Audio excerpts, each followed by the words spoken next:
what we're going to do is we're going to get some practice kind of with some of the types of problems you can see with these.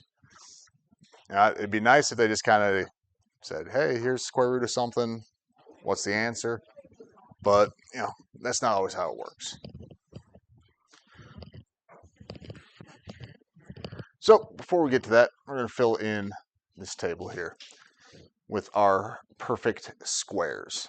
The perfect squares are just what they call it, where it's the exact number, okay? Next week, we'll get into the imperfect squares and work with those. Those are basically everything else. We'll have to be able to work with those a little bit too. So instead of, thinking like 1 squared and that sort of thing, we're just going filling in what would be under the square root symbol. So what's 1 squared? 1. So we'd have 1 there. What's 2 squared?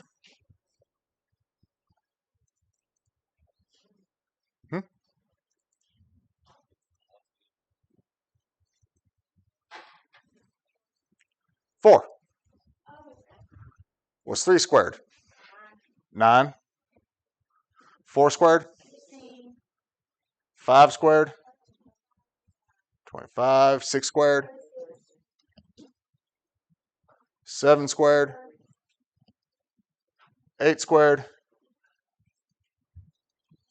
9 squared? 10 squared? 11 squared is 121. 12 squared? Now, I would say those 1 through 12, y'all should know those like no problem. You should know your multiplication 1 through 12. That should be like memorized. All right. Where it gets a little trickier for some of y'all is probably when you are getting the higher ones. For 8th grade math, they're saying you should be able to do all the way up to 20, okay? So that means like when given some time, you should be able to at least work it out if needed, right? We should be able to multiply out 13 times 13, 14 times 14, right? We've done 13 a couple times though. Anybody remember what 13 squared is? 169, yeah. 14? 196. What about 15? 225. Yeah, you see, when we're repeating these a few times, we start to memorize them, right? I don't think we've had 16 yet. 16 times 16 gives us 256. 17 times 17. Whoops. 17 times.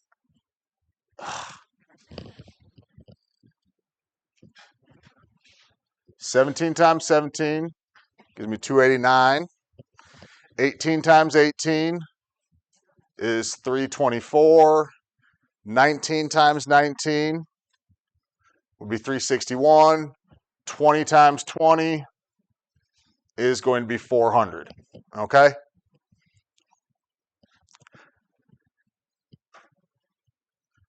I'm not going to say you'll never see those right there, but those ones are very rare. Okay?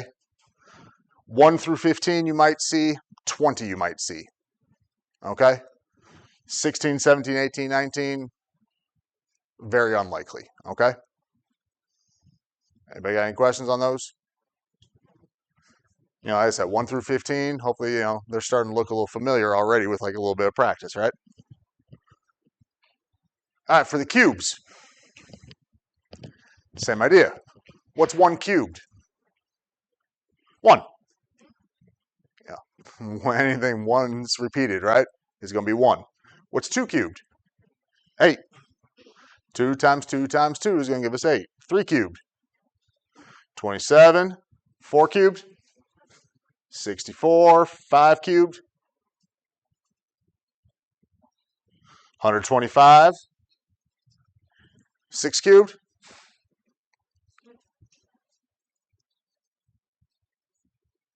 I think I heard someone say it.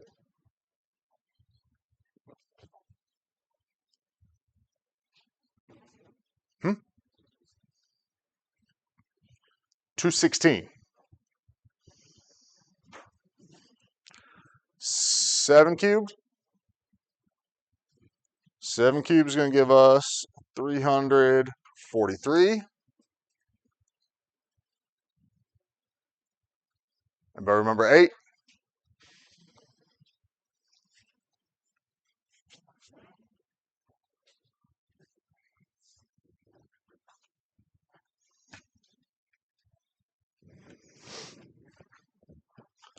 Eight's going to give us 512. 8 cubes, 512. 9, 729. 10 cubed is 1,000.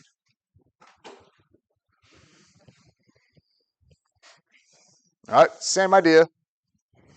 The more we repeat those, the more we use those, the more some of those become memorized, right? At least a few of those, some of y'all, maybe not 100% memorized, but we're getting close on them, right? For 6, when y'all said 226, we're at least close, right? So if we get close, that sometimes is good enough or gets you close enough on those too. All right. Those all you should have on that table on that sheet too in your notes, right? So those definitely help too. All right, so one of the things we're going to do, or one of the types of problems we have, are we're going to have to solve some equations. All right, so if we look at, I'm going to do top left to start with. I got x squared plus 7 equals 232. All right, when you solve equations, you solve them by doing the opposite. We just got a little extra step from what we were doing yesterday. I got the addition or subtraction on these, okay? So I got to get rid of that first. So instead of plus 7, I got to go minus 7 from each side. My minus 7 cancels out there. So all that's left over here is x squared. And then I do my subtraction. 232 minus 7 is 225. To cancel out the x squared, remember we do opposite, that's the square root. Square root of x squared is x. Square root of 225 would be 15. So we'd have x equals 15. Okay? So solving equations like this, that's how those work. So I'll do bottom left here. Again, doing opposite. In this case, I add 8 to each side. So the 8's cancel out on the side with the x. So all I got left is x cubed. Add it over here. 56 plus 8 is 64. It's x cubed. So this time I'm taking the cube root on each side. So that gives me x. What's the cube root of 64?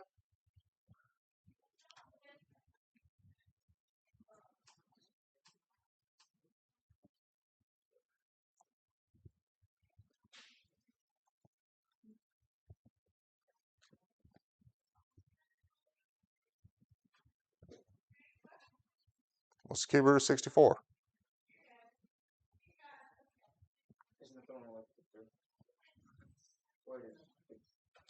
Well, cube roots, yeah, you're looking for what times itself? 3 times.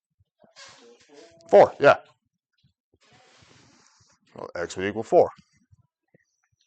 Okay? All right, y'all try those two.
Top one here. Blanco, what'd you get on the top one?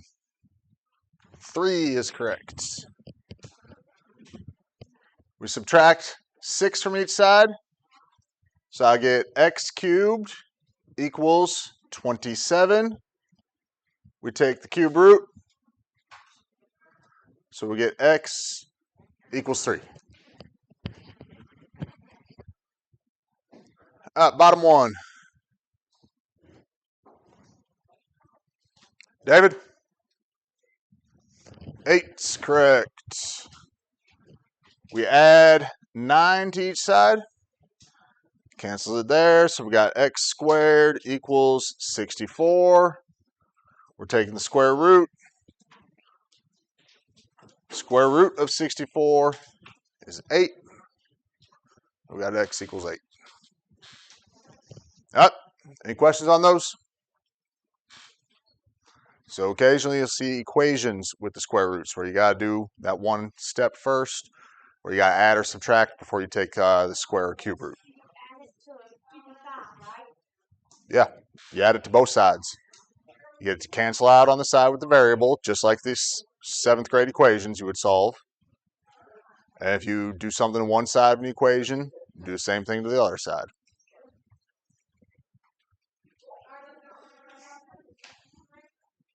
All right, so the other thing you can see are either going to be squares or cubes, where it asks you for side length.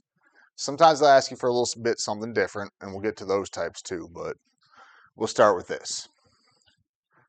So let's look at the one on the left here. It says we got the area of a square is 121 square inches, and it's asking what is the side length. So what we got a square, area, 121. How do you find the area of a square?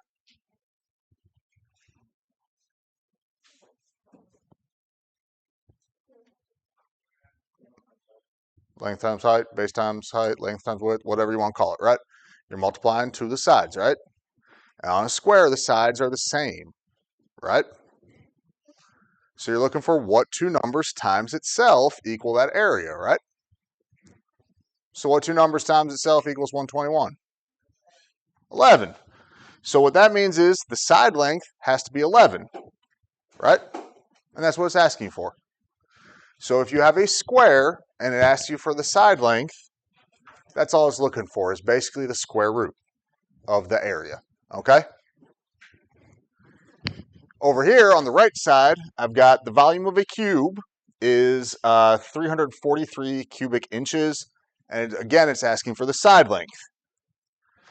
If I have a cube, and again, we got volume 343. If you think back to your 5th grade math when you first started with cubes, to find the volume of a cube, you did length times width times height. Well, with a cube, those are all the same. So you're looking for what number times itself 3 times equals the 343. So you're going cube root. So what would that be? 7. So our side lengths, length, width, height, would all be 7. So whenever you see something with a volume or an area and it's asking you for the side length, all you're looking for is the square or cube root, okay? If it's a square, it's the square root. If it's a cube, it's the cube root. It like literally tells you in the problem which one it is, okay? Not so bad, right? Those are pretty common type problems, seeing ones like those.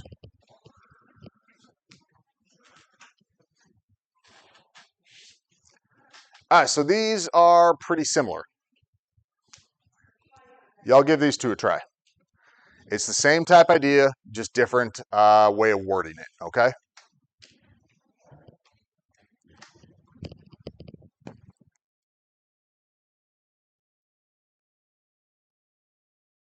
On the left there, I got Rihanna uses 49 1-inch tiles to make her square mosaic. What is the length of one side of her mosaic? Now on the right side, Ronnie's largest wooden box has a volume of 1,000 cubic inches. What is the side length of the box?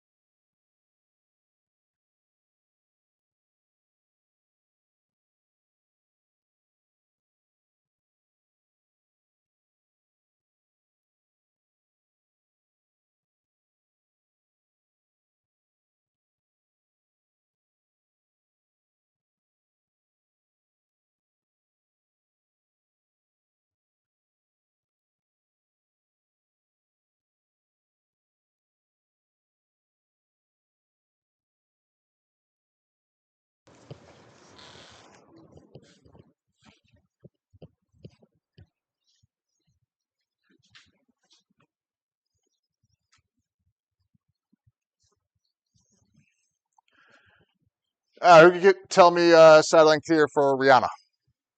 Zach? 7.